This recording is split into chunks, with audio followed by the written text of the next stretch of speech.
Hello, everyone. Welcome back to Midnight Murmurs tonight. I'll be your storyteller, guiding you through chilling accounts that were never meant to be uncovered.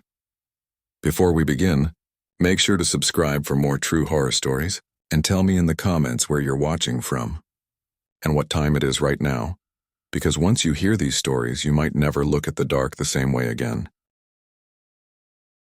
I never thought grief could make the world feel so unreal, like I was drifting through a life that no longer belonged to me.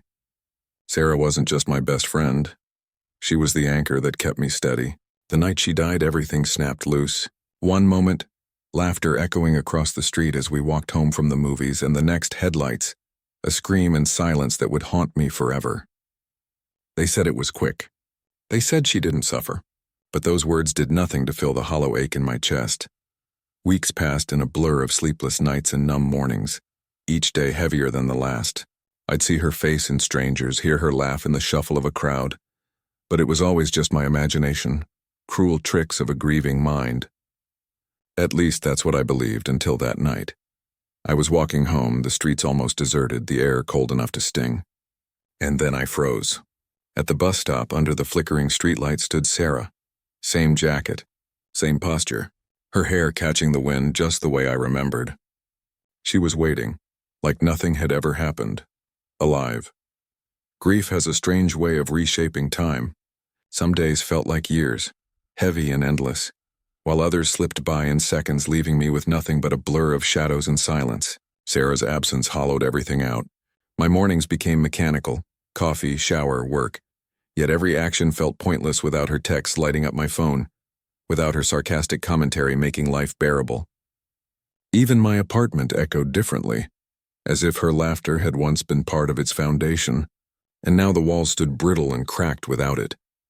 When I saw her that night at the bus stop, my heart didn't know whether to race or stop completely. At first I thought it was exhaustion, the way grief sometimes plays cruel tricks, conjuring shapes and voices from the corner of your mind. But this wasn't a fleeting glimpse. This was Sarah standing under the pale glow of the streetlight, shoulders hunched the way she always did when she was cold, her old denim jacket wrapped tightly around her. I couldn't breathe. Every detail burned into me. The scuff marks on her white sneakers, the loose strand of hair she never bothered to tuck away, the way she shifted her weight from one foot to the other. It wasn't just a vision. It was her, but then something was wrong. She wouldn't look at me. Her head tilted down, eyes fixed on the empty street. I whispered her name, softly at first, then louder, desperate, but she didn't respond. It was like my voice didn't exist in her world. She stood perfectly still, except for the slow, mechanical way her chest rose and fell. The longer I stared, the colder my skin felt. My mind screamed that it couldn't be real. Sarah was gone, buried, mourned. Yet my body swore otherwise, every instinct certain I was only a few steps away from her. I took a cautious step forward, heart pounding, and for a split second her head jerked just slightly, as if she'd heard me. But instead of relief, a chill flooded me. Because even in that brief movement, something about her felt hollow. I blinked, and when I looked again, the bus stop was empty. After that night, I convinced myself it had been nothing more than exhaustion, my brain weaving shadows into something I desperately wanted. But deep down I couldn't shake the way she stood there, so vividly real that every detail stayed etched in my mind like a fresh scar. And when it happened again, I knew I wasn't imagining her. It was at the cafe Sarah and I used to haunt after school, the one with the chipped red mugs and burnt coffee we swore we'd stop buying but never did. I walked in one gray afternoon, and there she was, sitting at our table. Her back was straight, too straight, her hands resting perfectly still on the surface. For a heartbeat, joy burst inside me, but when she lifted her head, her smile came late, like it had been rehearsed and delayed, a second too slow. Her eyes didn't light up, they just stared. I stumbled out before she could stand. Days later I saw her again, this time on the steps of our old school. She sat like she always did, arms draped over her knees, watching the empty playground.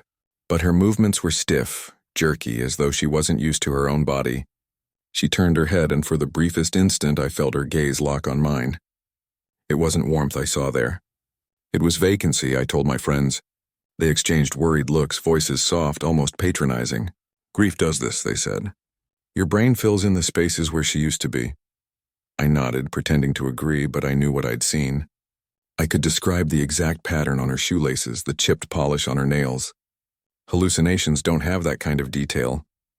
At night, I lay awake, convinced that if I closed my eyes, I'd hear her footsteps in the hall. I started avoiding the places we used to love, yet somehow she kept finding me. Sarah, my Sarah, was everywhere, as if she'd clawed her way back into the world. But every time she appeared, I realized something that made my stomach knot tighter. She was real enough to touch. And yet, she wasn't Sarah anymore. I couldn't keep running from her, not anymore. Whatever this thing was, it wasn't going to stop, so I decided I'd face it, face her. I needed answers, even if every part of me was screaming to stay away. It happened in the park near my apartment just past midnight. The swing set creaked softly in the breeze, and there she was, sitting on the edge of the sandbox, knees drawn to her chest like she used to do when she was upset. I stood there, heart hammering, every instinct telling me to turn back. But I didn't. "Sarah," I called out. My voice cracked like it hadn't been used in weeks. She didn't move. I stepped closer. "Please, just look at me." Slowly, she turned her head, and I swear time stopped. Her eyes were black. Not just dark, but hollow, like staring into something that had forgotten what light felt like. Her lips were colorless, dry and cracked, but it was the way she smiled that broke something inside me. Too wide, too slow, like her face wasn't made for it. Then she spoke. Except, it wasn't her voice, it was low, wet, wrong, like something crawling up from deep inside a well. "You left her," it said. "You were supposed to hold her hand, remember?" I couldn't breathe. No one knew that. No one but me. The guilt had eaten at me for weeks. How I froze when the car hit, how I didn't reach for her fast enough. I never told a soul. How do you know that?" I whispered. The thing that looked like Sarah tilted its head. "She screamed for you, my legs buckled." I dropped to my knees in the dirt, shaking, tears blurring everything. "You're not her," I whispered. "You can't be." "But you wanted me to be," it hissed. "You wished for her. You called me." I stumbled backward, and for a moment I saw something shift beneath her skin, like it didn't fit right, like whatever was inside was pressing too hard against the surface. And in that moment I knew this wasn't a haunting. It was an answer. To a wish I never should have made. I couldn't pretend anymore. Whatever that thing was, whatever wore Sarah's face, it knew things no one else could. And worse, it was getting closer. I stopped sleeping. My nights became research, old forums, archived obituaries, local legends no one took seriously. I searched for anything that could explain what I'd seen. Nothing ever fit completely. Until I went back to where it all happened, the intersection. The crosswalk. The place I'd replayed 1,000 times in my head. There were flowers, fresh ones, but not from me. Not from her family. Just a single white lily tied to a post with black ribbon. No name, no message. Then I saw it, carved deep into the trunk of a tree near the curb. A crude symbol, a circle split down the middle, flanked by 2 crooked lines. It wasn't graffiti. It looked old, weathered, like it had always been there, waiting. And then I heard it. Whispers. Not in my head, in the wind behind me, all around. My name repeated like a chant, low and slurred, as if someone was struggling to speak through water. I ran. But that night she came again. Closer this time. I woke up to find her standing at the foot of my bed, her silhouette barely human. Her hair hung in clumps, soaked, her skin dull and peeling.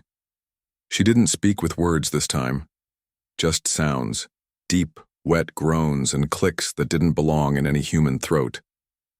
But I understood them somehow. Visions slammed into my head. Sarah's final moments, the exact second she died. Frozen in glass and metal and screaming silence. I saw myself, standing there, frozen, too late. She reached for me, and I saw her fingers weren't fingers anymore. They were stretched, cracked like dry clay, as if her body was trying to hold together something ancient and cruel. And I knew, whatever this was, it wasn't here for justice. It wasn't even pretending to be Sarah anymore. It had learned her, like a mask it could wear. And somehow I had let it in. She came one last time. I knew it before I opened my eyes. My room was colder than it should have been, like the air had forgotten how to hold warmth. And there she was, standing by the window, smiling, Only this time she didn't pretend to be Sarah. Her skin peeled in long, curling strips, revealing something dark beneath, something pulsing, ancient. Her smile stretched too wide, pulling at the seams of her face. "You wanted her back," she said, that voice warping the walls around me. "I'm what you called." I couldn't move. Couldn't speak. Grief had cracked me open and something heard. Something that doesn't care about love or memory. Only the ache of absence. I thought I was mourning. But maybe I was summoning. She stepped forward, her eyes bottomless. "You fed me every night you cried. Every time you begged for her. Every time you cursed the world for taking her." I don't remember screaming, only that I blinked and she was gone. Now I sit alone in this quiet room, unsure what's real anymore. But sometimes just before sleep I hear her voice, soft, gentle, and not quite human. She swore she'd never leave me. I can still hear her voice, soft but steady, almost laughing as she squeezed my hand and said it. "I'll always be here no matter what." "You're stuck with me." I believed her. God, I needed to believe her. Because in a world where everything felt temporary, she was the one thing I thought was permanent. That's why the moment I saw her lying there, motionless, cold, her skin pale like wax, it didn't make sense. My brain refused to process what my eyes were showing me. She wasn't supposed to leave. She wasn't supposed to break that promise. I remember the smell first, faint but unmistakable, creeping into my lungs and settling like rot. The room was too quiet, as if sound itself had been swallowed. My footsteps echoed unnaturally loud as I moved closer, every fiber of me screaming to turn back, but I couldn't. I couldn't leave her, not when she had promised never to leave me. My hands shook as I reached out, wanting to wake her to prove I was wrong. But the truth was undeniable, carved into the silence. My best friend was dead, and that's where the story begins. We met when we were 12, and from the very first day, it felt like she and I were stitched together by some invisible thread. She understood me in ways no one else ever had. Every joke landed, every silence was comfortable, every secret was safe with her. We were inseparable, two halves of the same soul, or at least that's how I like to think of it. People at school used to tease us, saying we were joined at the hip, but I didn't mind. If anything, I craved it. She was my anchor, the one person who made the chaos of life make sense. We had our rituals, late-night phone calls that stretched until sunrise, silly dares scribbled on scraps of paper, and promises whispered in the dark. She was more than a best friend. She was home. But looking back now, I realize I clung too tightly, mistaking closeness for permanence. The first cracks were small, a text left on read for hours, a missed call with no explanation. Her laugh, once bright and free, started carrying something else, an edge, a weight I couldn't name. When I asked, she brushed it off, claiming she was tired, busy, distracted. But sometimes, when her eyes drifted away mid-conversation, I felt like she wasn't really with me anymore. I told myself it was nothing, that every friendship goes through phases. Still, unease gnawed at me. I began checking my phone obsessively, waiting for her replies, analyzing every word she sent for hidden meaning. When she didn't answer right away, my chest would tighten until I could barely breathe. She never noticed how much I depended on her, or maybe she did, and it scared her. There were moments when I'd catch her watching me, a flicker of something unreadable in her expression, before she forced a smile and changed the subject. It was subtle, almost invisible, but something between us had shifted. I could feel her slipping away inch by inch, and I hated it. She had promised never to leave me. But promises, I was beginning to learn, are fragile things. It started with her telling me things that sounded ridiculous, things I didn't want to believe. She whispered one night that she felt like someone was following her home, that every time she turned around there was nothing there but the faint shuffle of footsteps fading into the dark. I laughed nervously, told her she was just imagining it. But the look in her eyes silenced me. She wasn't joking. Then came the texts. Messages from an unknown number, short and chilling. "I see you. Don't ignore me." She showed me her phone, her hands trembling. But when I tried calling the number, it was disconnected. I told her to block it, convinced it was some cruel prank. Still, a knot formed in my stomach that I couldn't shake. At first, I thought she was just paranoid, but soon the same unease began to seep into my own life. Walking home from school, I'd hear faint steps behind me, perfectly in rhythm with mine, stopping when I stopped. My bedroom window, which I was sure I had locked, would sometimes be cracked open at night, the curtains swaying as if someone had just been there. I tried to rationalize everything. Houses creak, people misdial, the mind plays tricks. But each incident stacked on top of the last until ordinary life no longer felt ordinary. Even in crowded hallways, I felt eyes burning into me.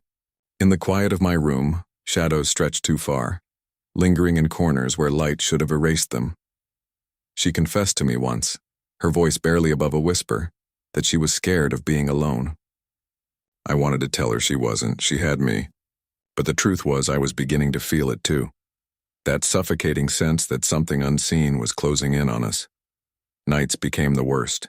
Every sound in the dark made my heart hammer. My phone would light up at odd hours with no notifications, as if something wanted my attention.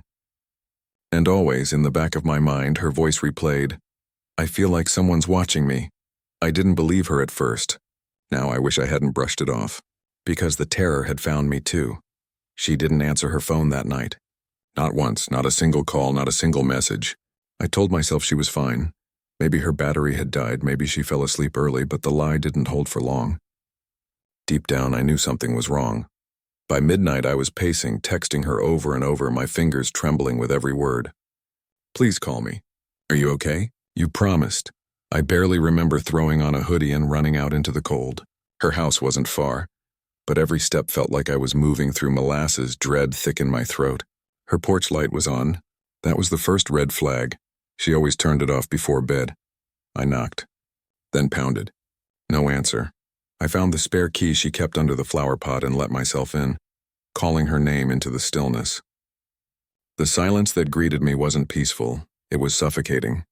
Her phone sat on the kitchen counter, screen cracked slightly, buzzing every few seconds with my unanswered messages. That's when I saw the shoe by the hallway. Just one. Lying on its side, laces torn. Panic gave way to terror. Her bedroom door was open, her window flung wide despite the freezing air. The curtain danced like fingers waving goodbye. And on her desk, a single note written in her handwriting. He said I couldn't ignore him anymore. Who was he? I checked every room, every closet, every possible place she could have hidden, my voice going hoarse from calling her name. But she was gone, vanished. Then her voice, barely audible, distorted, played from her computer. I hadn't touched it, but it glitched to life, revealing a voice memo saved just minutes before I arrived. "I don't know what he wants from me," she whispered. "He keeps saying I broke the rules, that I wasn't supposed to tell anyone, but I had to. I had to tell you. I'm scared. If something happens to me..." The message cut off. I stood frozen, the weight of her last words sinking in. She had told me. I just hadn't listened, and now she was gone. They found her 3 days later. Not in some remote forest or hidden basement like the stories on the news. No, she was in her car parked in the school lot. The same lot we used to laugh in, eat lunch in, blast music from the speakers like nothing could touch us. I don't remember who called me. I only remember the sirens, the yellow tape, the sea of whispers and gasps that surrounded her like a funeral choir. Her head had slumped to the side, cheek pressed against the glass. Eyes closed, peaceful almost, but the longer I stared, the more wrong it all felt. Her skin had gone too pale, her lips tinged blue, and there was this strange expression on her face, not pain, not fear, but surprise. Her phone sat on the passenger seat, screen cracked. Just like before, only this time it was open to the voice memo app. One last recording. I didn't ask for permission. I picked it up with shaking hands and pressed play. "You weren't supposed to see me like this," she whispered. "But maybe now, you'll understand." Understand what? What had she gotten into? What had I missed? Later, when I stood outside her car alone, after the cops had pulled me away, after the crowd had scattered, I looked at the driver's side window and felt ice crawl up my spine, because her reflection was still there. She wasn't in the car anymore. They'd already taken her away. But there it was, clear as day, her face in the glass, staring back at me with those familiar eyes. I blinked and it was gone. And then I heard her voice. Not through the phone, not from memory, but right behind me. "I told you I'd never leave." I spun around. No one. But the air had shifted, heavy, thick, like she was still here, wrapped around me, woven into the space where my shadow should have been. I couldn't tell if I was haunted or unraveling. Maybe both. All I know is, even now, I still see her in mirrors, hear her laughter in empty rooms, and every time I try to let go, her voice returns, gentle and chilling. I meant it. Some nights I lie awake and replay everything. Every moment. Every sign I ignored. Every time she tried to tell me something was wrong. I was so caught up in needing her and holding on that I never thought she might be the one needing saving.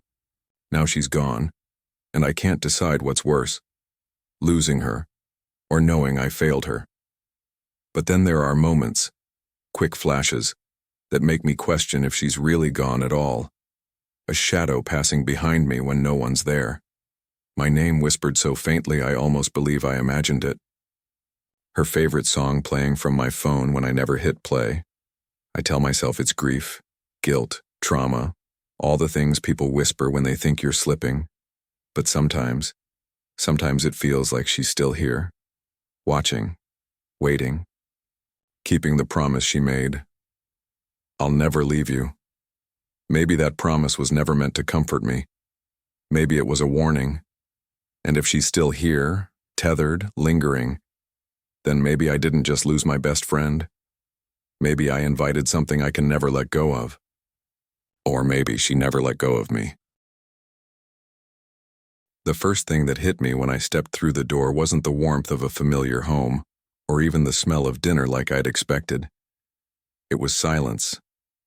Not the kind of quiet you get when everyone's asleep, but a heavy, pressing stillness that made me hesitate in the doorway.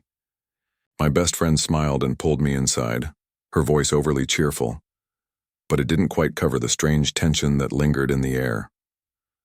Her parents greeted me politely, but their smiles didn't reach their eyes. They looked at me like I wasn't supposed to be there, like I'd interrupted something important. The way her dad's gaze lingered just a second too long made the back of my neck prickle. I laughed it off, telling myself I was just imagining things, that maybe I was tired, but I couldn't shake the unease curling in my stomach. Even the house itself felt wrong. The walls seemed to swallow sound. The dim hallway lights flickered as if the bulbs were struggling to stay alive, and I noticed that every door was firmly shut, locked even. Still, I told myself I was here for a fun night with my best friend. Just a normal sleepover. At first, the night felt almost ordinary, the kind of sleepover I'd had a dozen times before. We spread blankets across the living room floor, stacked bowls of chips and candy between us, and argued over which movie to watch. The glow of the TV flickered against the walls, and for a moment I let myself sink into the comfort of it. Two friends laughing too loudly, tossing popcorn at each other, pretending nothing outside that room existed. But every time I glanced toward the hallway, the house reminded me it wasn't ordinary at all. Every door was closed tight, the handles gleaming faintly in the light, and not once did I hear anyone open or shut them. When her brother padded past us to the kitchen, his eyes avoided mine, and he whispered something sharp to their mother before disappearing again. Their voices never rose above a murmur, as though even the walls weren't safe to hear their secrets.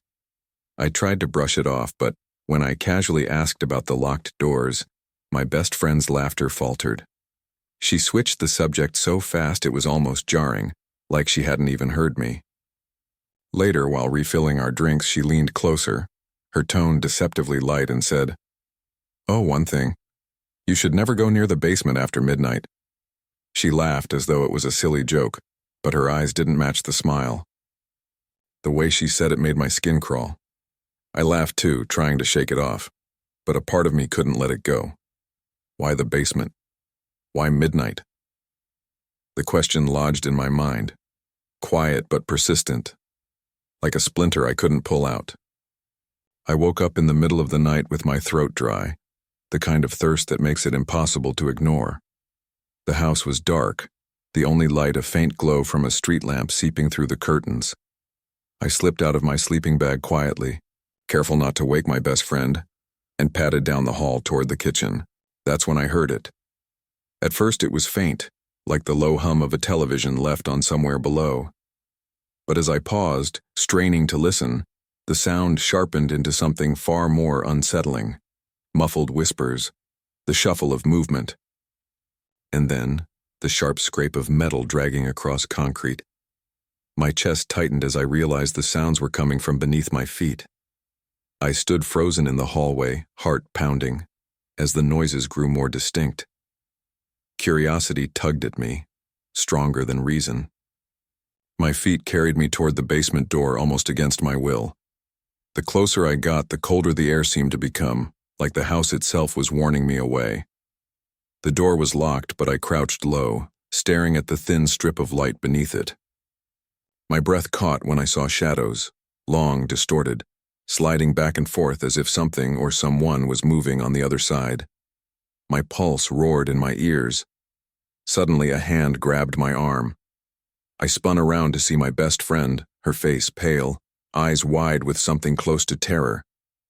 She whispered urgently, "What are you doing? You can't be here."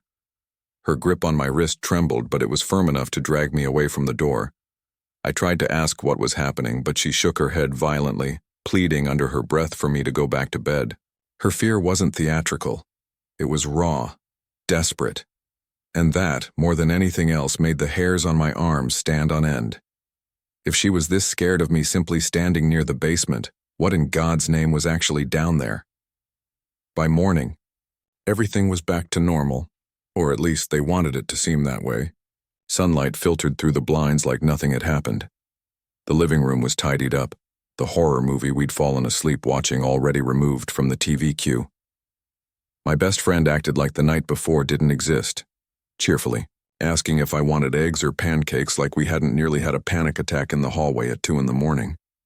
Her mom greeted me with a forced smile, already bustling in the kitchen. "You just relax," she said, ushering me to the table. "Breakfast is on me today." I offered to help, even just to set the table, but she was adamant, almost aggressive. "Sit," she repeated a little too sharply. I obeyed. That's when I noticed the bruises. Faint but unmistakable, wrapping around her wrists like someone had grabbed her too hard, too often.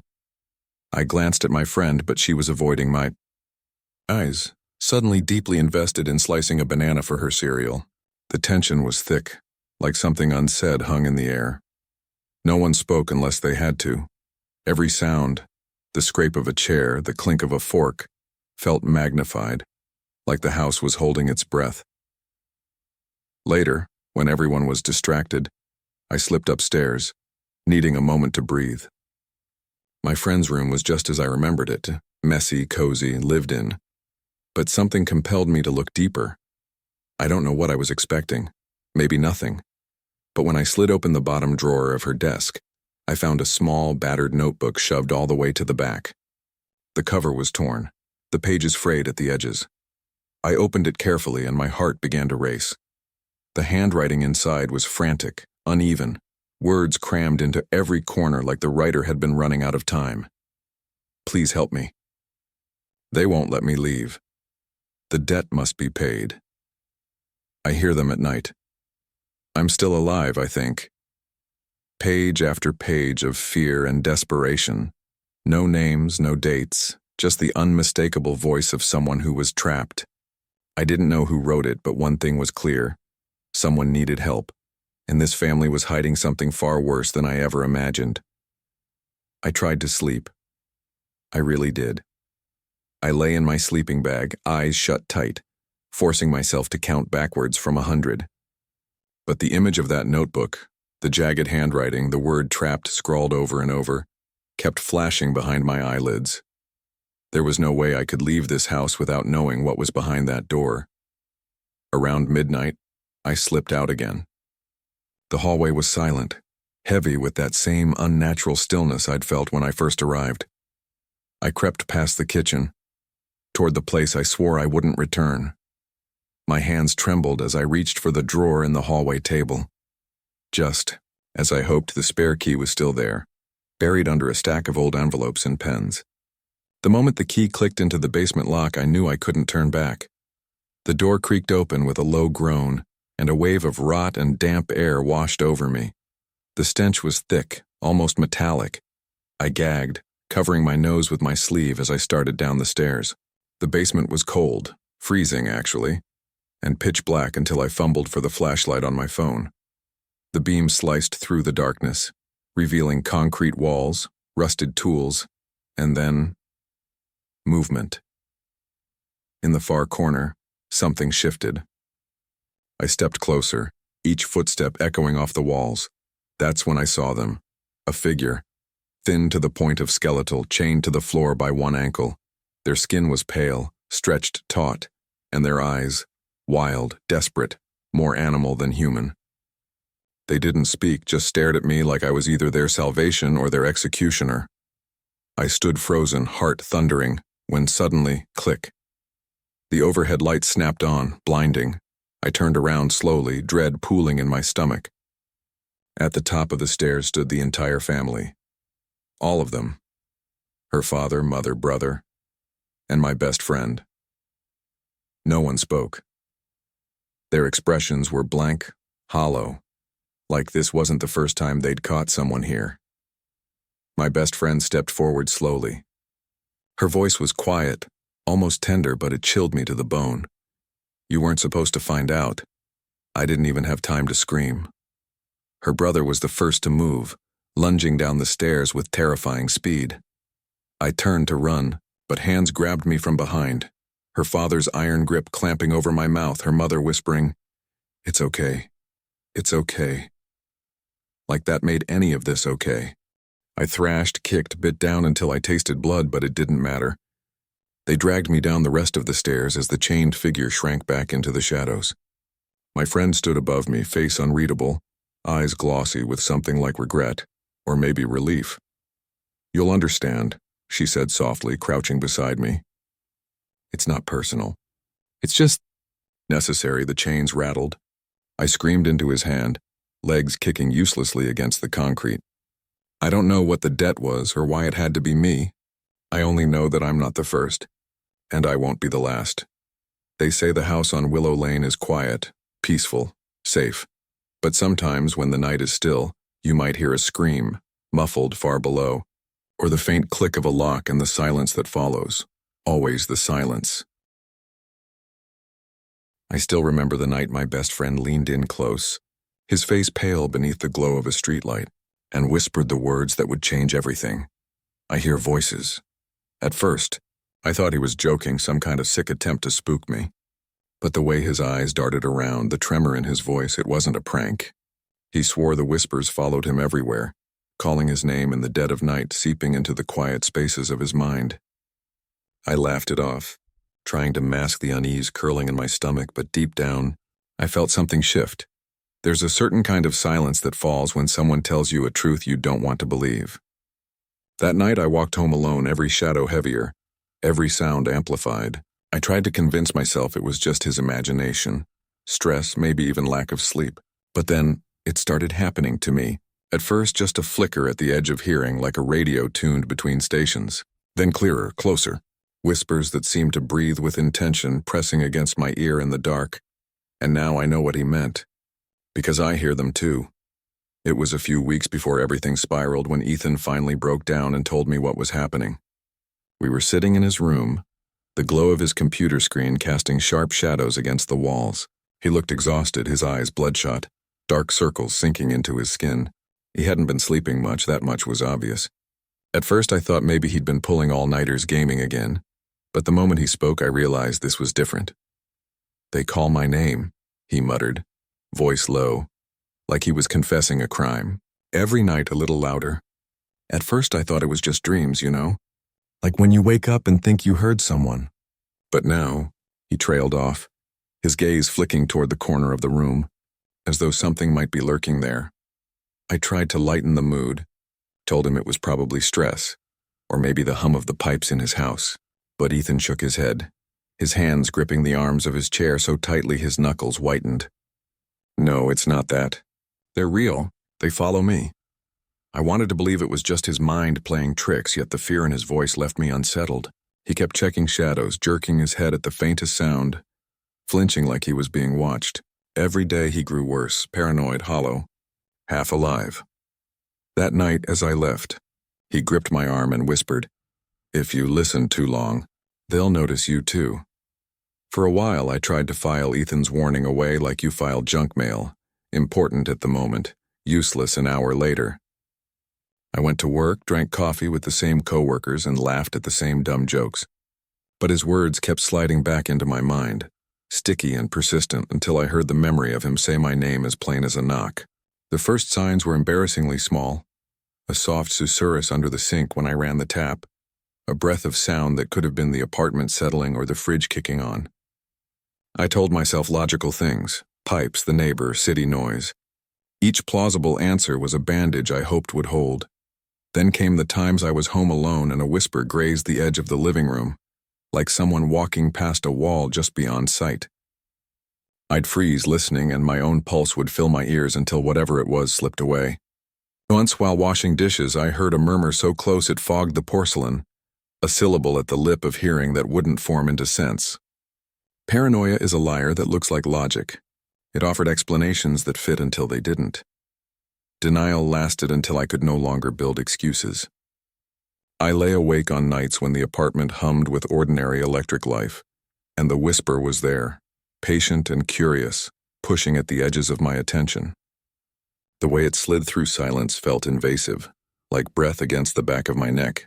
I began timing the quiet, holding my breath to measure when the world thinned. The first clear word was not poetic or coded. It was my name, slow and deliberate, spoken by a voice that didn't belong to any living mouth in the room. I recoiled as if struck, palms cold, heart hammering against ribs like a trapped animal. After that night, sleep slipped away in thin ribbons. I found myself waiting for the hour when the world softens and the margin between real and unreal widens. The clock on my nightstand blinked 3:16. I closed my eyes, telling myself it was only imagination, and then, right behind my left ear, a voice breathed it was 3:17 a.m., and something leaned so close I felt breath, cold and metallic, press the hair at my nape as the whisper named me. Still, after that night the whisper never left. It followed me from room to room, hiding in the quiet, waiting for the spaces between my thoughts. I stopped sleeping entirely. Every time I closed my eyes I felt it there, right behind the darkness, watching, waiting, whispering things that didn't make sense. At first, it was gibberish, backwards-sounding syllables, words chopped in half like a broken tape recorder. But then it changed. It started saying things it shouldn't know. My childhood nickname, the exact words my father used the day he left, the way my ex used to say I love you right before walking out. These weren't random. These were weapons. Personal, invasive, deliberate. I needed answers. I needed Ethan. I called him, texted him, even went by his house. Nothing. His phone rang, but no one answered. Finally, his sister picked up and told me he'd gone missing 3 days earlier. Last seen walking down the street in broad daylight, mumbling under his breath, twitching like he was shaking something off. They said he hadn't been sleeping. Said he was terrified of the dark. Said he kept repeating the same thing. They're inside the silence. They're inside the silence. I didn't know what that meant. I didn't want to know. But now I was scared too. Because everything he'd described, every detail I brushed off as paranoia was happening to me. The voices had started to feel aware. Sometimes they paused when I listened too closely. Other times they'd whisper over one another like they were arguing. Once I swear I heard one laugh. I sat in Ethan's empty room the next day, the air stale with old sweat and something else, something sour and unnatural. I looked for any clue he might have left. His laptop was dead, drawers torn apart, closets open. Nothing. But then, tucked under his mattress, I found a folded sheet of paper. Just one line, scribbled like he'd written it in a panic. Don't answer them. The ink was smudged like it had been clenched in sweaty hands. I read it again and again, my heartbeat thudding in my throat. Because deep down I knew it was already too late. I had listened too long and they knew it. I told myself I wouldn't respond. I repeated Ethan's warning like a mantra, clenched my jaw every time the voices crept in. But willpower crumbles in the face of exhaustion, and sleep deprivation is a kind of slow death. By the 5th day I was hollowed out, living in coffee and cold showers, barely able to string thoughts together. That's when they started changing. The voices weren't just whispers anymore. They layered, overlapped, forming something symphonic and horrifying. Some begged in soft, pleading tones. Others barked commands with guttural urgency. One sounded like my mother, dead for years, reciting lullabies from when I was a child. Another mimicked my own voice, mocking me in a distorted echo. And still I didn't speak. Not until the night the air itself seemed to ripple. Shadows shifted along the walls without movement. Reflections in the mirror blinked a beat too late. I watched my own hands tremble, but the version of me in the mirror didn't. That's when they began telling me things. Specific things. Things no one should know. The toy I buried in the backyard when I was 6. The scar behind my left knee from a fall I never told anyone about. The exact words I whispered into my pillow the night my heart broke for the first time. Each secret was a hook, dragging me closer. They were inside my memories, coiling around the parts of me I thought were mine alone. I stopped recognizing my own voice when I spoke out loud. My thoughts felt like they were being watched from the inside.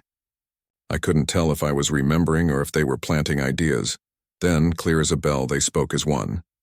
Let us in. The room felt like it inhaled, walls tightening, air thick with static. Every instinct screamed to run, to scream, to resist. But there was nowhere left to go. My mind wasn't mine anymore. I sat in the dark, trembling, tears running down my cheeks, the silence pressing like hands around my throat. And I don't know why I did it, whether it was surrender or curiosity or just the need for the noise to end, but I leaned forward into the dark and whispered one word. Okay. I don't sleep anymore. Not because I'm afraid, though I am, but because there's no point. The voices don't wait for the dark now. They speak freely, flooding every moment, every breath, every thought. They don't whisper, they talk. Loud, constant, overlapping like a crowd trapped inside my skull. I used to wonder what happened to Ethan. Whether he ran, hid, or, worse, now I know. He didn't disappear, he gave in. Like I did, I'm not sure where I end and they begin anymore. My memories feel foreign, like they were downloaded into someone else. Sometimes I catch myself mouthing words I don't recognize or staring into mirrors that don't reflect back quite right. But here's the part that terrifies me the most. They're not just in me now. They're looking through me, reaching out, testing the walls between minds, and you're listening, right now. You've been listening this whole time. That's how it starts, you know. A story, a voice, a whisper that isn't yours, so tell me. When the room goes quiet and you're alone tonight, you hear them too now, don't you?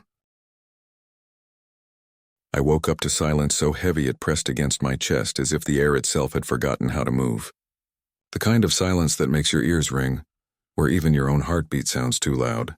My eyes adjusted slowly to the pale glow of moonlight bleeding through the blinds, sketching faint silver lines across the floorboards. That's when I noticed it, something darker than the shadows, sitting motionless in the corner of my room. At first, I thought it was a trick of the light, a pile of clothes or a chair I'd forgotten I'd left there. But the shape was too precise, too human. My stomach tightened, my breath shallow, and when I blinked, I saw her face. It was impossible, but it was her, my best friend. Her hair fell the same way.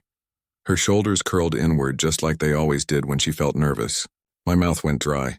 She had been buried 4 weeks ago. And yet here she was, staring without blinking. The same clothes she'd died in clinging to her body like wet rags. I wanted to scream, but my voice abandoned me. All I could do was stare back, frozen. The first thing that ripped through my mind was the funeral. The way the air smelled faintly of lilies and damp earth. The kind of scent that sticks in your throat until you feel like you're choking on it. I remember staring at the closed casket, refusing to believe she was inside. Everyone whispered condolences, their voices blending into a meaningless hum. But all I could think about was the last time we spoke. I'd hung up on her. She'd been upset about something. What exactly, I can't even recall. But I brushed her off, too tired to deal with it that night. Hours later, she was gone. Now seeing her in that corner, my mind tried to claw for logic. Maybe I was dreaming. Maybe grief was warping my brain, turning shadows into her outline. I told myself that over and over, yet the details refused to blur. Her head tilted just slightly to the left, the way it always did when she was trying to understand something. The sleeves of her shirt, mud-streaked, torn at the shoulder, were the exact ones she wore the day of the accident. A detail no dream could replicate so cruelly. I squeezed my eyes shut, willing it away, but the image clung to my eyelids like an afterburn. The memory of standing at her grave pressed down on me, the sound of dirt hitting wood echoing like thunder in my skull. When I opened my eyes, she hadn't moved, hadn't even breathed. The longer I stared, the heavier the guilt became. My chest ached, Not just from fear, but from the gnawing reminder that I had let our friendship end in silence. Was this her? Or was it me punishing myself with an image I couldn't escape? I tried to convince myself it was nothing more than a hallucination, brought on by sleepless nights and guilt, but the way she sat there solid, undeniable, watching, refused to let me breathe in peace. The truth was simple and suffocating. If this was a dream, it was the most vivid one I had ever had. And if it wasn't, then something impossible had followed me home from her grave. At first, she lived at the edges of my days, a presence I tried to ignore like a draft under the door. I'd make coffee and catch a shadow at the kitchen table, the back of a head I knew too well. I'd pass the bathroom, and in the mirror she'd be there, pale behind me, hands folded exactly the way they always folded when she was pretending not to be terrified. Once I walked down the hall and stopped dead because she sat at the far end as if waiting for me to come home. Each sighting was small and invasive, a theft of ordinary moments. I altered my routines to avoid her. I took different routes through the apartment, left lights on in rooms she liked, timed my steps so I wouldn't walk past where she stood. She never spoke. She never approached. Her silence felt like an accusation rehearsed for me alone. Her eyes tracked me with a patience that made my skin crawl, not pleading but waiting, cataloging every excuse I could manufacture. Sleep thinned into nothing. When I did finally nod off, it was into waking nightmares where she sat on the edge of my bed whispering the last words we had never said. My days blurred. Coffee went cold, emails stayed half finished. People told me to rest, to see someone, to stop ruminating. Their advice felt like static. The encounters multiplied and grew sharper. Once I reached for a glass and noticed fresh mud caked at the hem of the jeans she wore, the same jagged tear on the knee from the night of the accident. Another morning I caught her reflection in the window, and for a moment she looked younger, smiling at a private joke that never reached her lips. The details were precise. Hallucinations can be surgical. Paranoia crept into my social world. I lied about how I was sleeping and avoided the funeral photos. I replayed our last conversation until the words became a map of mistakes. She showed up in the places that once felt safe. Outside my office window, at grocery aisles, and sometimes sitting at our old cafe table, watching me as if measuring every fragment of myself I had left to offer quietly. It didn't feel random. It felt deliberate, almost personal, like someone was taking inventory of my guilt and leaving footprints in the dark. I started looking for answers the way someone clutches at a raft in a storm, frantically, without knowing if it would hold. I went back to the places we'd haunted together, the diner where we ate pie, the riverside bridge where we swore not to keep secrets. Walking those streets without her felt obscene, like pretending an empty chair could still answer you. I scrolled our message thread until words smeared into static, hunting for some sign I had missed. Curiosity soon hardened into something sharper. I requested the police report, telling myself I only wanted facts. The report arrived in a plain envelope and read like whitewash. Sections that should have been detailed were bare. Witness statements missing, times listed as approximate, and a paragraph that circled around causes without naming them. A stamp smudge blurred the officer's initials. When I called the department, the clerk was polite but unhelpful. Records were filed and handled, and I was told to expect no more than a formal closure. At home, the haunting escalated, as if the answers had given it permission. Drawers I had shut returned open. A photograph slid off the mantel and faced down like someone flipping a page to hide a line. The apartment lights dimmed in slow, deliberate pulses. Once a bulb popped with a sound that landed under my skin like an explosion. She began to appear closer, sometimes standing at the foot of my bed until the air between us felt like paper. Once I reached out and my fingers passed through her sleeve as if through fog, and the chill of that contact burned a memory into my skin. The coincidences stacked until they stopped being coincidental. A friend who insisted she had been out of town slipped and said she'd seen a car idling near the bridge the night of the crash. A cafe photograph published in the local paper had been cropped, a shadowy figure removed from the frame. On a neighborhood forum, someone mentioned a car that didn't belong near the river, and that comment disappeared. Every new detail was a fissure in the official story. It felt less like a tragic accident and more like a tidy explanation someone had hurried to finish, leaving messy threads for me to find. The further I pulled, the closer she stood, waiting with a patience that felt like an accusation. I wanted the truth, but I was starting to fear what the truth would want in return. I couldn't take it anymore. Every step, every breath, every flicker of light had become a countdown. I was done being watched, done with the silence, so I waited. I sat in the center of the living room, lights off, door shut, everything still. I didn't speak. I didn't call her. I just waited, and she came. She appeared like she always did, slowly from the dark. First the shape, then the face, then the eyes. Always those eyes. Not angry, not sad, just waiting. I swallowed my fear and forced myself to speak. "What do you want from me?" My voice cracked, but I didn't look away. "Why are you doing this?" She stood only a few feet away now, closer than ever. Her head tilted to the side. A slow, deliberate motion. The room dropped several degrees. "You left me," she said. It wasn't a whisper. It was clear, brittle, like ice breaking. I felt those 3 words lodge behind my ribs. "You didn't answer when I called. You knew something was wrong. You felt it. But you ignored it." My breath hitched. I did remember that feeling. That pull in my gut the night she died, the one I shoved down and chalked up to stress. "I didn't know," I whispered. "You didn't want to know," she corrected. Her form flickered. For a moment she wasn't bruised or muddy. She looked how she did when we were 16, before the weight of everything twisted us apart. Then the blood returned. The tear in her shirt, the mud. The cold. "It wasn't an accident," she said. "You know that now." I nodded slowly. My stomach churned. They made it look like I lost control, but I didn't. I was pushed. And they made sure no one would ask questions. "Who?" I asked, my voice barely holding. She looked past me toward the door. "You already know who." I did. Somewhere deep down I'd always known. Someone we both trusted. Someone who had everything to lose if the truth came out. Her eyes locked onto mine. "Tell them, or I'll keep coming back, closer, until there's no space left between us." Then, without another word, she vanished. But the cold stayed. And so did her promise. I told the police everything. Names, locations, the missing pieces no one wanted to see. They nodded, took notes, thanked me. Then they moved on. No follow-ups. No arrests. Just the same polished silence that buried her the first time. Weeks passed. I moved out thinking maybe I could outrun the chill in the air, the whispers in the hall. But she followed. Not every night, not like before, but often enough. The shadow across a mirror, footsteps in an empty hallway. The scent of rain and lilies when the windows are closed. I don't sleep much. I keep the lights on, but they flicker anyway. People ask if I'm okay, and I say yes. What else can I say?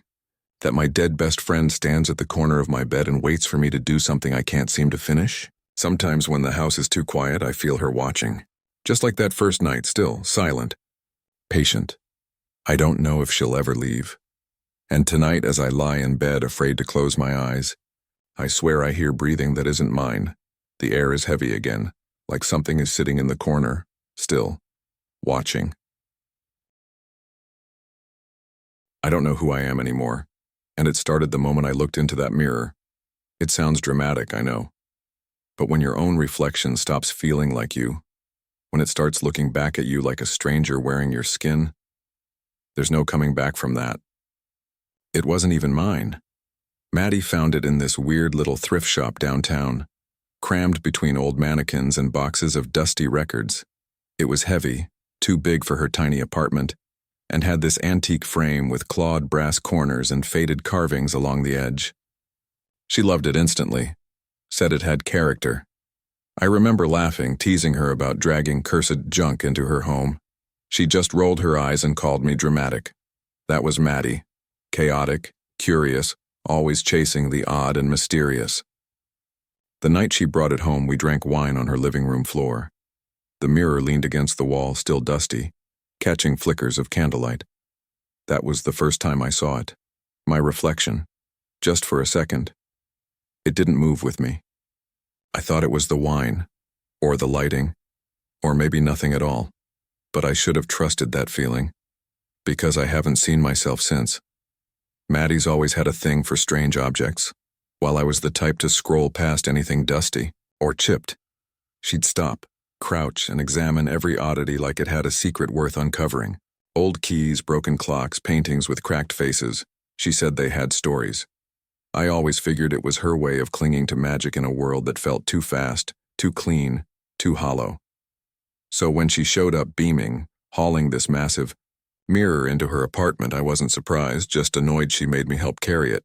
It was heavier than it looked, framed in tarnished brass with these clawed corners like it was gripping the glass itself. The surface was smudged, warped in places, but it reflected just fine, mostly. We leaned it against the wall near her bookshelf. She lit candles, put on some weird ambient vinyl she picked up at the same store, and poured us wine.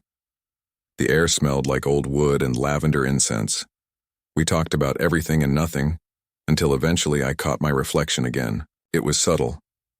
I reached for my glass and my reflection followed, just a beat behind. Barely noticeable. But I felt it. I froze, watched carefully, moved my head from side to side. It was fine. Normal. Maybe the lighting was playing tricks. Maybe I was just tired. I told Maddie, kind of laughed it off, but she only smirked and said, "You're too tightly wound. Mirrors are like water. They ripple when you're not looking," whatever that meant. I told myself not to be weird, not to feed into her love for the strange. But over the next few visits, the mirror kept pulling my attention. It was like it wanted to be looked at, like it was waiting, and every time I saw myself in it, I felt off. Like the reflection was mimicking me instead of being me. Not wrong exactly, just slightly late. Like it had to see what I'd do before deciding to follow. Maddie didn't care. She said it was beautiful, rare, that mirrors like this were from a time when people believed they held souls. She said it like a joke.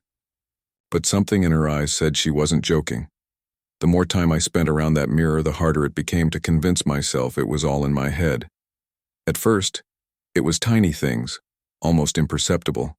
I'd catch my reflection frowning, when I wasn't, or holding my gaze just a moment too long before moving, like it needed a cue, like it was learning. I remember standing in front of it one evening while Maddie was in the kitchen. I was adjusting my jacket, smoothing my hair, nothing dramatic.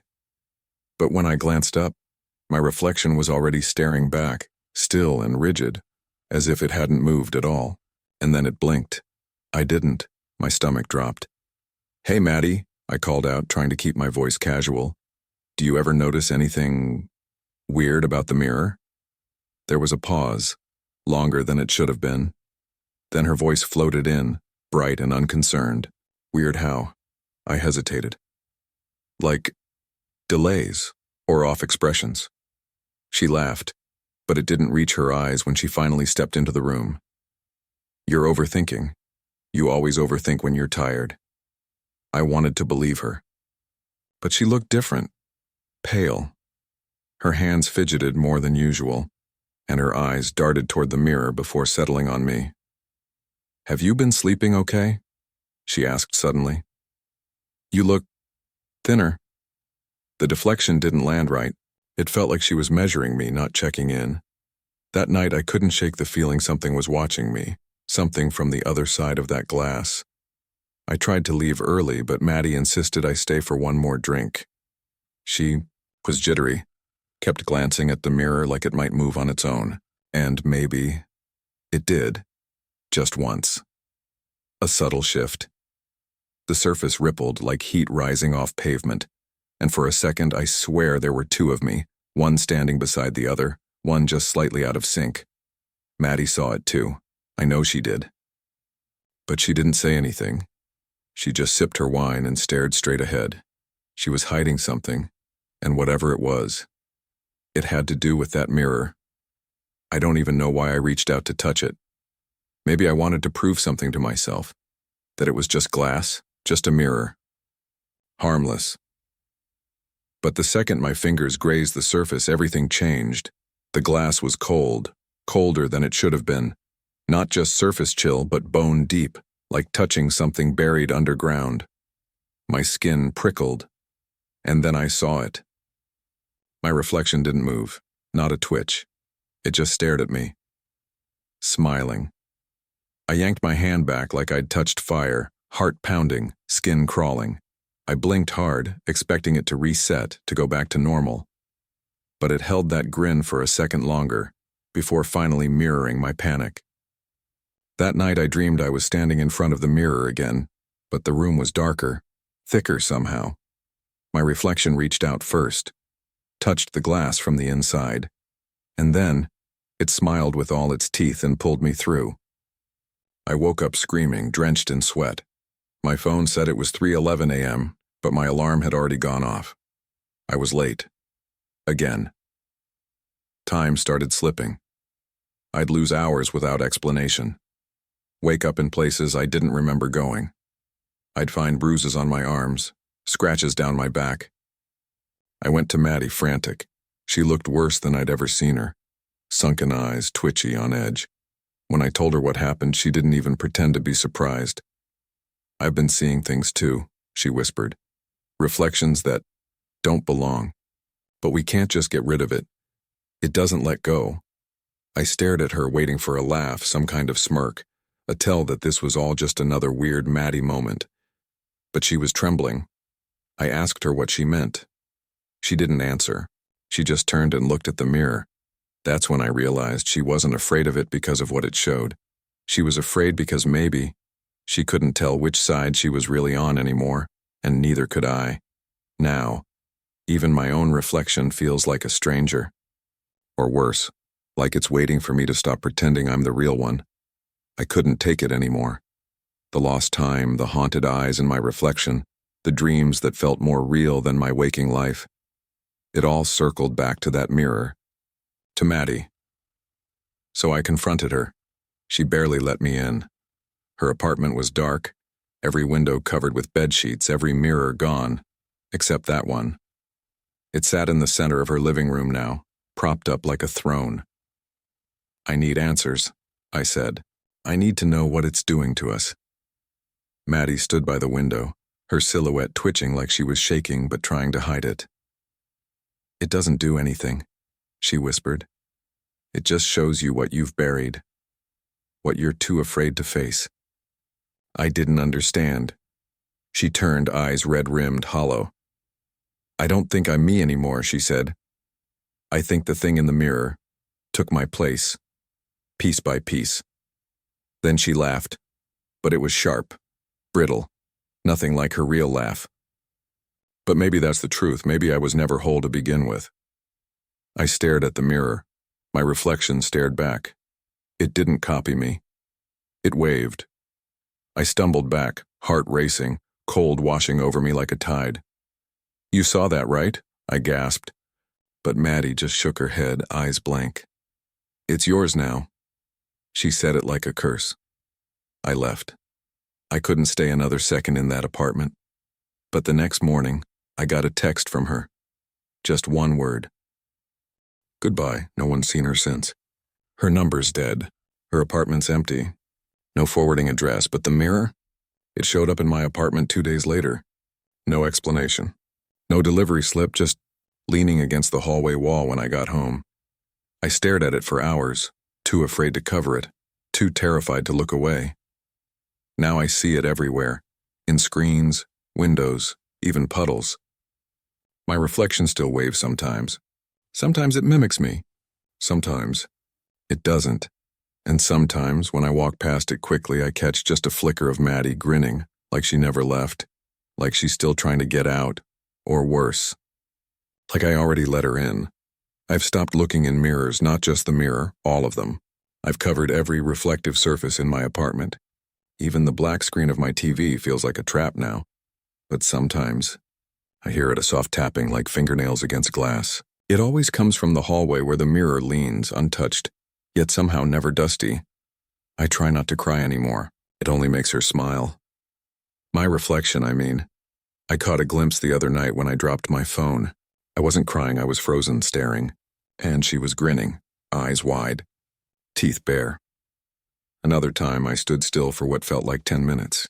My reflection turned and walked away. Just walked. I haven't told anyone. Who would believe me? I barely believe myself. I don't trust what I see anymore. I don't trust me. Tonight I looked again. I don't know why. Some sick hope, maybe. She was waiting, right up against the glass, and then she raised her hand and pressed it to the inside. I didn't move. She opened her mouth. Slowly, and just before I looked away, she whispered, "Ready when you are."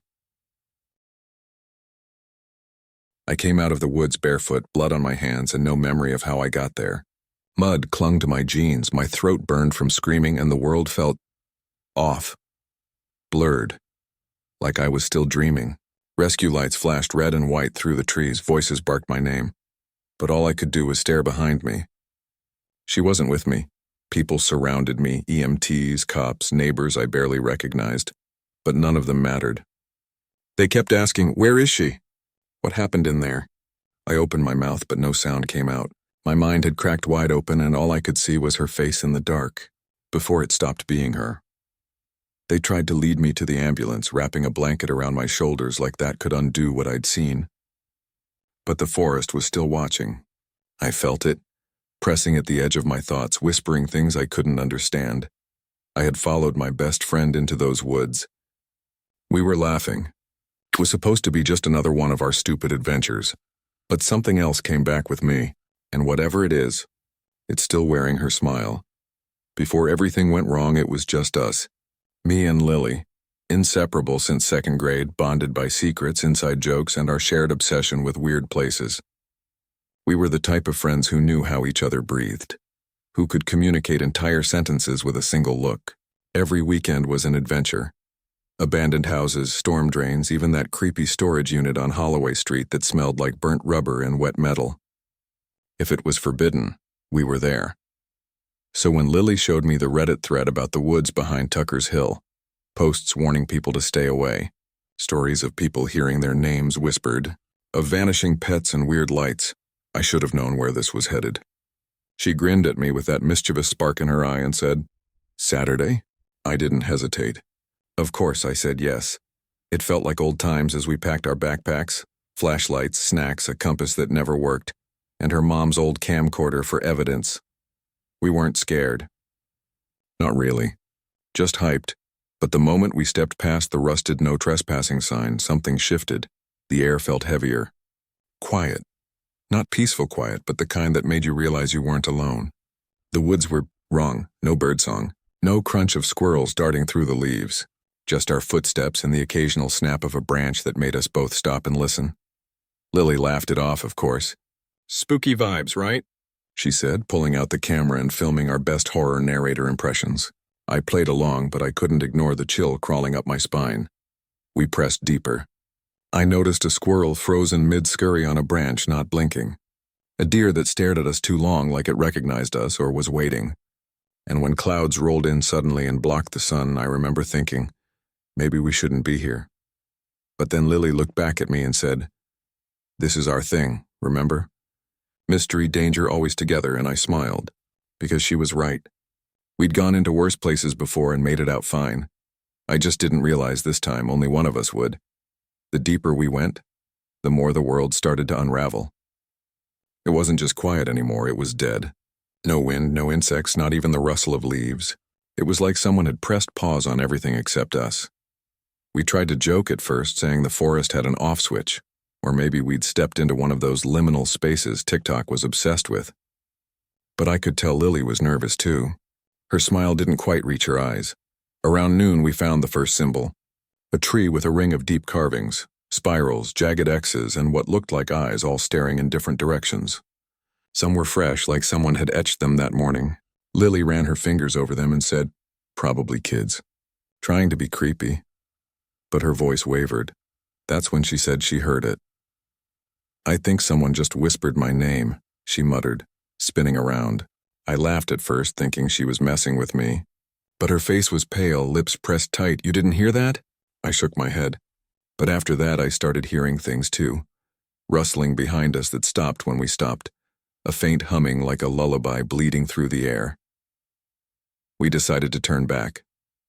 Only the trail was gone. The path we'd come down, marked by a fallen log and a split tree trunk, had vanished. In its place was a wall of dense brush we hadn't passed through. That's when Lily changed. She didn't panic. Not like me. She just said, "We keep going." Over and over. Calm. Too calm. "Lily, wait," I called, heart pounding as she moved ahead faster than she should have been able to.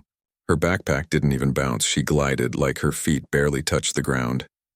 When I finally caught up, she turned and smiled. But something in her expression was wrong.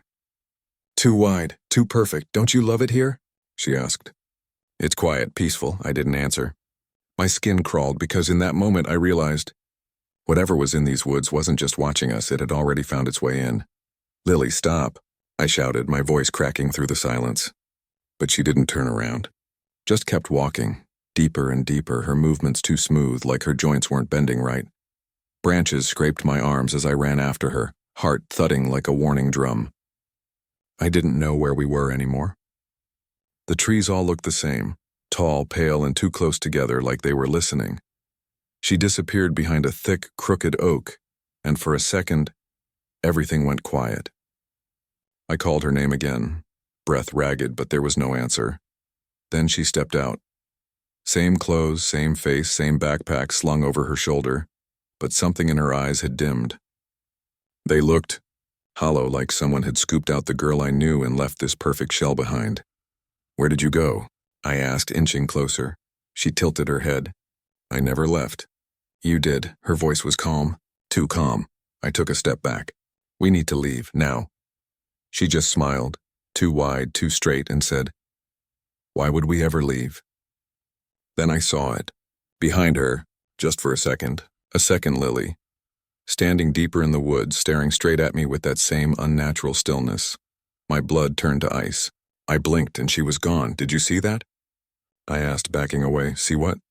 Lily echoed, but her tone was mocking now, like she was pretending to be confused. I turned and ran. I didn't care where. I just needed to get away. But every path curved back in on itself. The woods were folding, shifting, keeping me here, and then she was in front of me again. The same Lily or another one. I didn't know anymore. "I'm tired," she said, sitting on a mossy log. "Let's stay here forever. Just us." My hands shook as I stepped back, because whether it was her or not, I couldn't trust what I was seeing. Something was wearing her face. And the worst part? It knew everything about me. I ran until my legs gave out, tripping over roots and tearing through thorns that clawed at my skin like fingers trying to pull me back.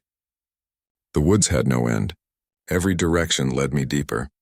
I screamed for Lily, for anyone, but all that answered was the windless hush of a place that didn't want to let me go. Whatever was wearing her face followed me. Sometimes ahead, sometimes behind.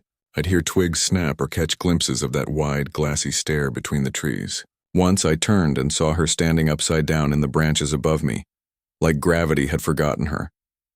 I hid behind a fallen log and stayed there, curled into myself, too afraid to breathe. Hours passed, maybe days. I lost track. The woods didn't care.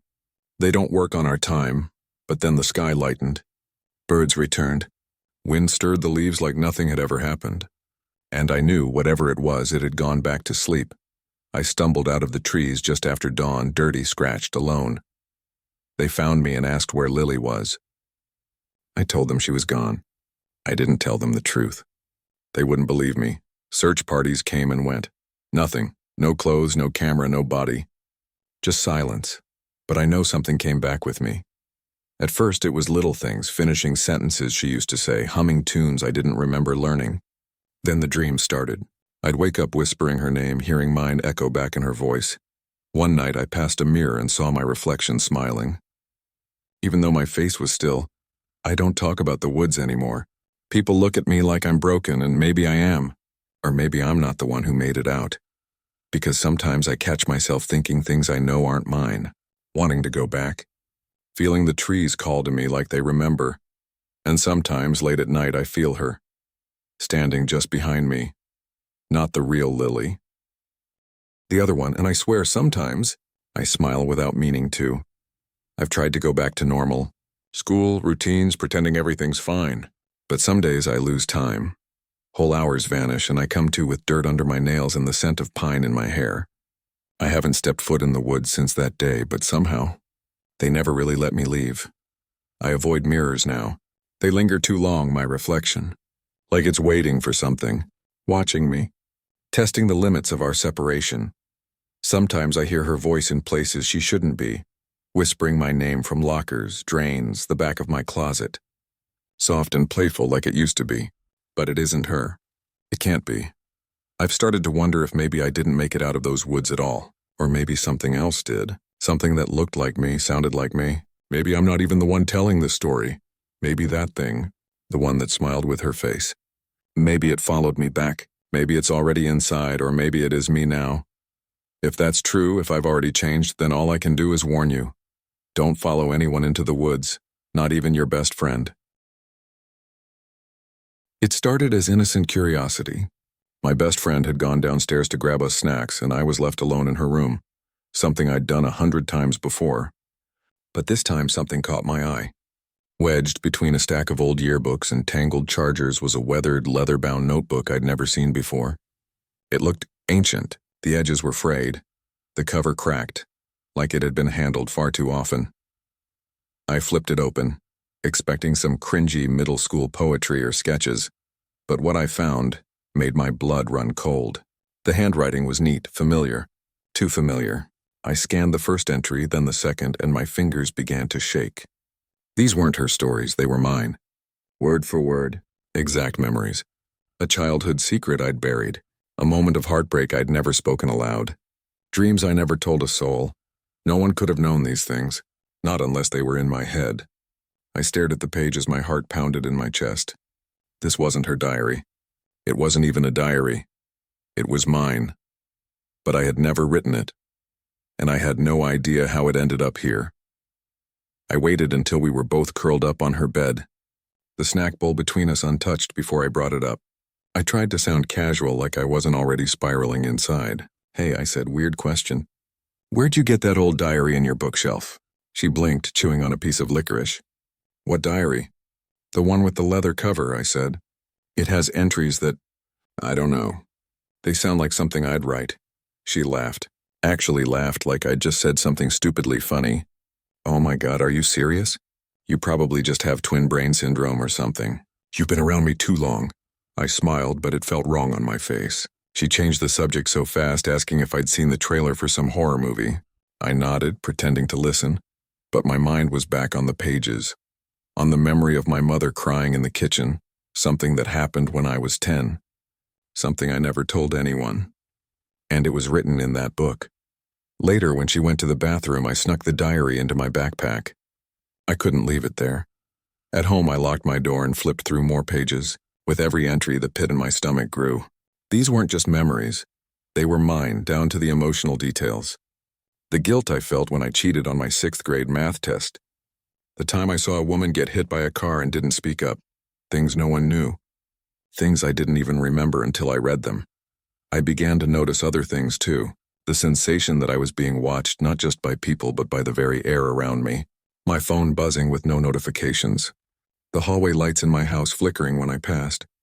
And dreams, vivid ones, where I was being followed only to turn around and see myself. My best friend still acted like nothing was wrong. She texted me memes, sent TikToks like always. But every time I looked at her, I couldn't help but wonder, how long has she had that diary? And how long has she known my life better than I do? The next time I opened the diary, something was different. The entries didn't stop at memories. I found one dated tomorrow. I almost laughed, thinking it was just some creative writing exercise I forgot I started. But then I read it. It described me walking to school, taking a different route because of construction. I'd trip on a broken curb, tear the knee of my jeans, and someone I hadn't seen in years would call my name from across the street. The next morning, that exact thing happened. All of it. Down to the way my knee stung and the exact words that old classmate used. I stood frozen on the sidewalk, the diary still tucked in my bag, heart racing like it was trying to outrun something I couldn't see. I told myself it had to be a coincidence. Maybe I'd read it wrong.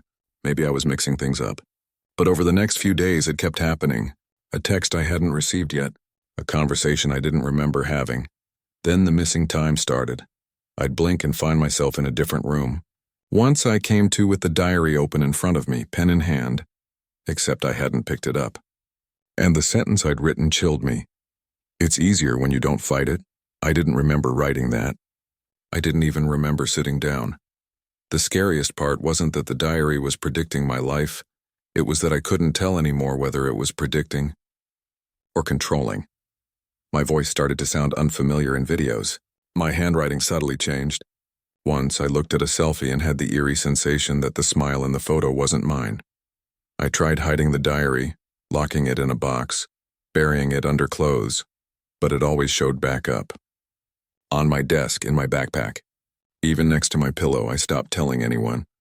I couldn't explain it without sounding crazy, but the entries kept coming, and one day, I flipped to the very last page. There, written in that same too familiar handwriting, was a final line I hadn't dared to read before. "You will forget you ever read this." Something in me snapped after reading that line. I couldn't ignore it anymore. I needed answers, not guesses, not theories, but something real. So I did what anyone would do. I Googled her family, dug deep. Old school websites, archived newspapers, buried social posts. That's when I found it. An article from 8 years ago. Small town piece. No photo, just a headline. Local teen dies in home accident. The name hit me like a punch to the chest. Isabel Keller. Same last name as my best friend. I never knew she had a sister. She never mentioned one. But there it was. Isabel was 15. No listed cause of death. No details. Just a vague line. The family has requested privacy. My hand shook as I clicked deeper. A comment thread. One user said something about how Isabel wasn't right after the incident. Another said they remembered her always carrying around a black leather notebook. The diary. My skin went cold. I needed proof. I messaged my friend's aunt on Facebook, pretending I was doing a school project. She sent me scanned photos from their childhood. Most were normal, Christmas mornings, beach trips. But then I noticed something strange. In picture after picture, there was a gap. A person blurred out beside my friend. In some, an arm draped over her shoulder, but the body it belonged to was smeared like old ink. One photo had been physically torn, the edges jagged. Only half a face remained. That night I couldn't sleep. I kept thinking about Isabel. About the missing diary. About how my best friend never talked about her family. Then I remembered something even worse. In 3rd grade, I'd had a dream about drowning in a bathtub. It was vivid, terrifying. I'd never told anyone.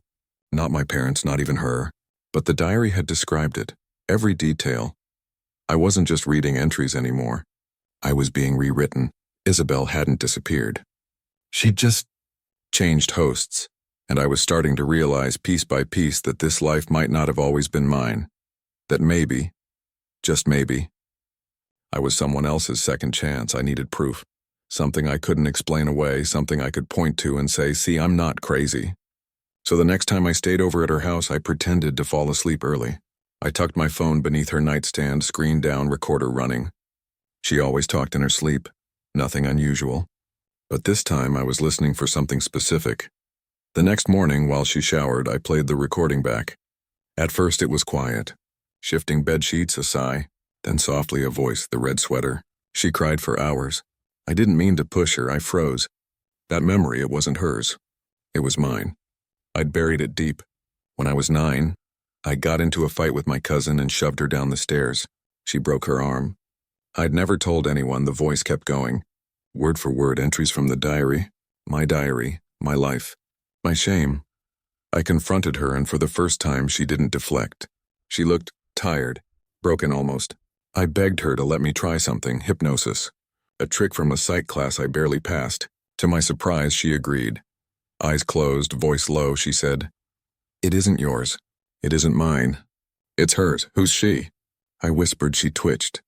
"She's tired of being forgotten." That night, I dreamt like I was drowning in skin that didn't belong to me. I stood in front of a mirror that wouldn't show my face.